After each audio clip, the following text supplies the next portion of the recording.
जोहार। आप देख रहे हैं समाधान इंडिया और आज हम आपको 1932 के मिले मंजूरी की खबरों को आपके बीच लाने का प्रयास कर रहे हैं। दरअसल 1932 की मांग आज नहीं बल्कि झारखंडी कई सालों से करते आ रहे हैं। कई ऐसे क्रांतिकारी, कई ऐसे आंदोलनकारी, कई ऐसे संगठन, यहाँ तक कि वर्तमान में झारखंड मुक्ति मोर्चा का ये चुनावी एजेंडा रहा है कि 1932 खतियान आधारित 1932 लागू हो। लेकिन 22 वर्षों के इस सफ़र में आखिर झारखंड को क्या संघर्ष करना पड़ा और कौन कौन से वो आंदोलनकारी थे जिन्होंने 1932 को लेकर के हमेशा से मुखर होकर अपनी बातें रखी, और ख़ास करके झारखंडी खतियानी संघर्ष समिति, जिसमें से एक बड़ा चेहरा, बड़ा नाम सामने आता है टाइगर जयराम महतो का। उन्होंने किस तरीके से, चूँकि आप वर्तमान में लगातार देखे होंगे कि टाइगर जयराम महतो मुखर होकर के और पूरे ज़बरदस्त तरीके से आंदोलन की प्रक्रिया को धार देने में कामयाब रहे और लगातार 1932 लागू हो, इसको लेकर के यहाँ हजारों की संख्या में जो झारखंडी थे टाइगर जयराम महतो के नेतृत्व में सरकार से लगातार मांग करते रहे कि 1932 ज़रूरी है। जब 1932 अब जब लागू हो गया है तो टाइगर जयराम महतो ने भी झारखंड सरकार को धन्यवाद दिया है, लेकिन उन्होंने ये भी कहा है कि झारखंड में और भी जो अब मुद्दे होंगे उन मुद्दों को हमारा उठाने का प्रयास होगा। आपको बता दें कि 1932 के मंजूरी मिलने के बाद झारखंड के कई ऐसे नेता हैं जो सोशल मीडिया के जरिए कई तरह की प्रतिक्रियाएं दे रहे हैं। कई लोगों का ये भी कहना है कि ये एक तरीके से उनका जो आप कमेंट देखेंगे, पढ़ेंगे, उन्होंने जो लिखा है तो उनसे साफ झलकता है कि 1932 को लेकर के दिए गए मंजूरी के बाद कई ऐसे नेता हैं जिन्हें ये पसंद नहीं है।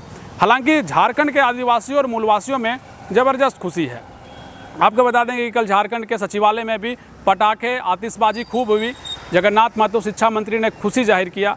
यहाँ तक कि जो और भी आंदोलनकारी हैं उनके चेहरे में भी खुशी है।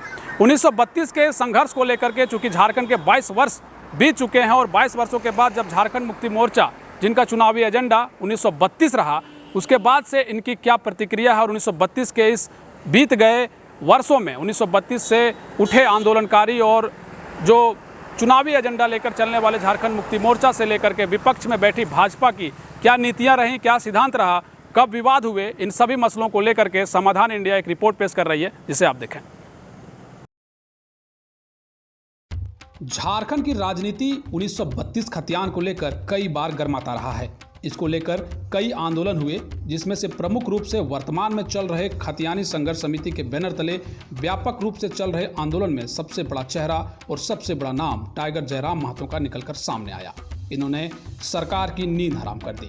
1932 की मांग के आंदोलन की धार को टाइगर जयराम महतो ने इतना मजबूत किया कि हजारों नहीं लाखों की संख्या में युवा इनसे जुड़ते चले गए। आदिवासी मूलवासी की राजनीति करने वालों ने हमेशा संघर्ष किया। सबसे पहले बाबूलाल मरांडी इसके आधार पर स्थानीय नीति लागू की थी। बाद में हाईकोर्ट ने इसके प्रावधान पर आपत्ति जताई। आपको बता दें कि 1932 के खतियान के आधार पर झारखंडी पहचान का मुद्दा झारखंडी की राजनीति में सुलगती रही। इसे लेकर झारखंड गर्माता रहा, राजनीति में उठापटक चलती रही। 1932 के खतियान का एजेंडा राज्य की राजनीति की धुरी बनकर घूमती रही। आदिवासी मूलवासी के लिए राजनीति करने वाले दलों ने संघर्ष किया। खतियान ही झारखंडी हक हुकूम का मुद्दा बना। इस मुद्दे पर सरकारें बनती बिगड़ती रही। डोमिसाइल के मुद्दे पर राज्य गठन के बाद से ही आंदोलन होते रहे। इसी मुद्दे पर झारखंड मुक्ति मोर्चा ने अर्जुन मुंडा की सरकार गिरा दी थी। राज्य में 13 सरकारें बदली, लेकिन 1932 के खतियान के आधार पर पहचान व हिस्सेदारी तक झारखंड 22 साल बाद पहुंचा। वर्तमान में हेमंत सरकार ने इस नीति पर मुहर लगाई। झामुमो ने अपना राजनीतिक एजेंडा भी पूरा किया। हेमंत सोरेन ने पिछले एक दिन के मानसून विस्तारित सत्र में इसकी घोषणा कर दी थी। सरकार इस दिशा में बढ़ेगी। सत्र में ही सरकार ने अपना इरादा बता दिया था। राज्य बनने के बाद से ही स्थानीयता रहा बड़ा मुद्दा। आपको बताते चलें कि पहले मुख्यमंत्री बाबूलाल मरांडी ने राज्य में डोमिसाइल नीति लागू की थी। राज्य गठन के बाद बिहार सरकार के श्रम नियोजन के एक परिपत्र के आधार पर राज्य में स्थानीय व्यक्ति को परिभाषित किया। इसमें अंतिम सर्वे सेटलमेंट को आधार मानकर स्थानीय 1932 को आधार माना था। इसको लेकर पूरे झारखंड में विरोध हुआ। मामला हाईकोर्ट भी पहुंचा। हाईकोर्ट ने इसको कई प्रावधान पर आपत्ति जताई और फिर से परिभाषित करने का निर्देश दिया। बाद में अर्जुन मुंडा ने 2011 में बनाई थी कमेटी।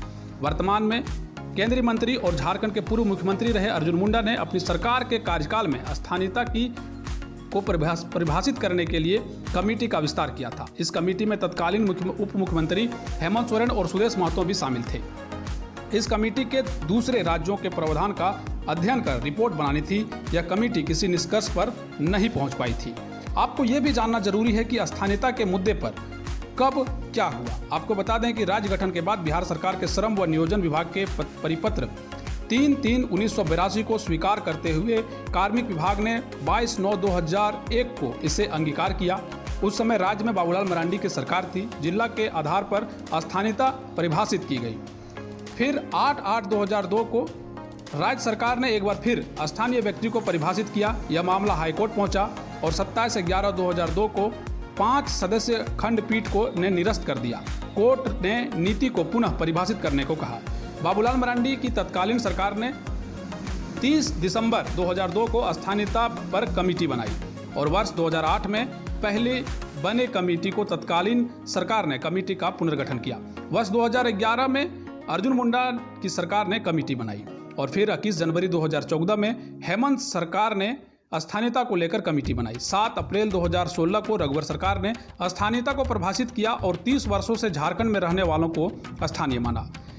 आपको बता दें कि एजेंडा पूरा करने के साथ साथ भाजपा को भी झारखंड मुक्ति मोर्चा या यूं कहें कि महागठबंधन की सरकार घेरते नजर आ रही है। 1932 खतियान और पिछड़ों को 27% आरक्षण का मुद्दा केंद्र सरकार के पाले डालकर झामुमो ने बड़ा दांव चल दिया है।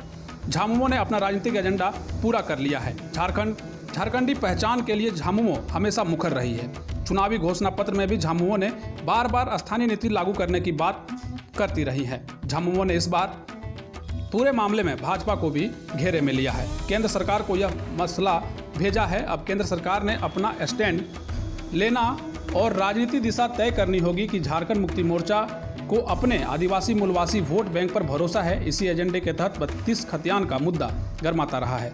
इधर झामुमो के अंदर भी इस मामले को लेकर राजनीति हो रही थी। झामुमो विधायक लोबिन हेम्ब्रम लगातार मुखर थे।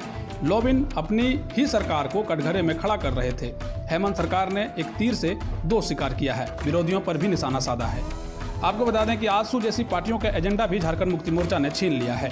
झामुमो ने इस मामले में कई झारखंड नामधारी पार्टियों के राजनीतिक एजेंडे को भी छीना है। स्थानीयता के मुद्दे पर आजसू पार्टी मुखर रही थी। हेमंत सोरेन सरकार को घेर रही थी। झारखंड मुक्ति मोर्चा ने आजसू जैसी पार्टियों को भी बैकफुट पर भेजा है। आजसू पार्टी स्थानीयता के सवाल पर आंदोलन करने की तैयारी कर रही थी। बहरहाल जो भी हो, झारखंड में 1932 के लागू होने के बाद झारखंड में आदिवासी और मूलवासी में जबरदस्त उत्साह है और खास करके आंदोलन की धार दे रहे टाइगर जयराम महतो जैसे युवा क्रांतिकारी भी अब खुश नजर आ रहे हैं। अब देखना यह होगा कि झारखंड में 1932 के लागू होने के बाद झारखंडी आदिवासी मूलवासी को कितना लाभ होता है और झारखंड में चल रहे राजनीतिक सियासत की गलियारों में चर्चाओं का बाजार के साथ साथ आम लोगों को इससे कितना फायदा पहुंचता है। ब्यूरो रिपोर्ट, समाधान इंडिया।